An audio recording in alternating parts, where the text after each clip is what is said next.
आज की बड़ी खबर यह है कि रिजर्व बैंक ऑफ इंडिया ने एक बार फिर से देशवासियों को एक बहुत ही अच्छी खबर दी है। खबर यह है कि रेपो रेट में 50 बेसिस पॉइंट्स की कटौती की गई है। इससे पहले फरवरी और अप्रैल में भी 25-25 बेसिस पॉइंट्स की कटौती की गई थी, यानी इस साल सीधे तौर पर 100 बेसिस पॉइंट्स की कटौती हो गई है। अब खबर क्या है? खबर यह है कि 2025 की शुरुआत में जो रेपो रेट 6.5% हुआ करता था, वो अब घटकर 5.5% पर आ गया है। और यह कटौती, यह खबर आपके लिए कितनी राहत भरी है, इसे समझने के लिए आपको रेपो रेट को समझना पड़ेगा।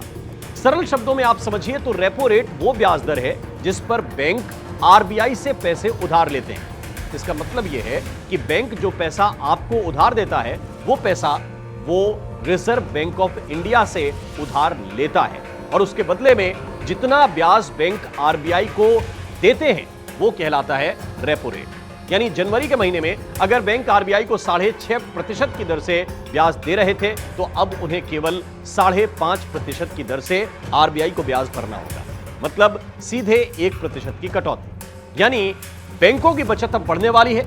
लेकिन सवाल यह है कि क्या यह बचत ग्राहकों की जेब तक पहुंचेगी या बैंक का जो मुनाफा है वो बढ़ता चला जाएगा?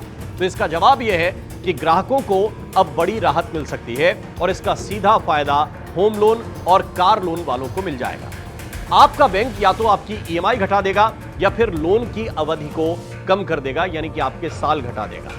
अब आप यहां यह भी पूछ सकते हैं कि ऐसा तब क्यों नहीं हुआ जब 25-25 बेसिस पॉइंट्स की कटौती हुई, और ऐसा अब क्यों हो जाएगा?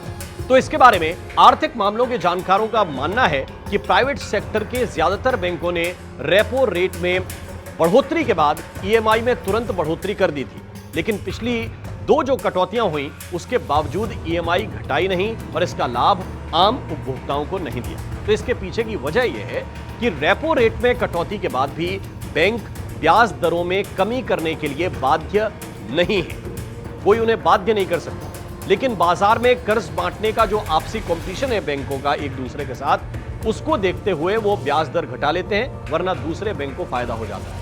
लेकिन सीधे तौर पर ऐसा कोई कानून नहीं है जिसकी वजह से वो इस तरह मजबूर किए जा सकें कि आपको ये रेट तुरंत घटाना ही पड़ेगा। लेकिन अब रेपो रेट में जो रिकॉर्ड कमी आई है और जिस तरह का कंपटीशन इस वक्त है, ऐसा लगता है कि बैंकों को अब ये फायदा ग्राहकों तक पहुंचाना ही पड़ेगा।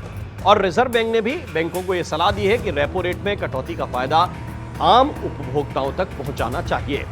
फिलहाल वर्तमान कटौती का लाभ उपभोक्ताओं को कैसे दिया जाता है, इस पर सबकी नजर रहेगी। लेकिन यहां आप ये सवाल जरूर पूछ सकते हैं कि आरबीआई ने यह फैसला क्यों लिया और यह रेपो रेट कम क्यों किया? तो इसका जवाब आरबीआई गवर्नर संजय मल्होत्रा ने दिया है।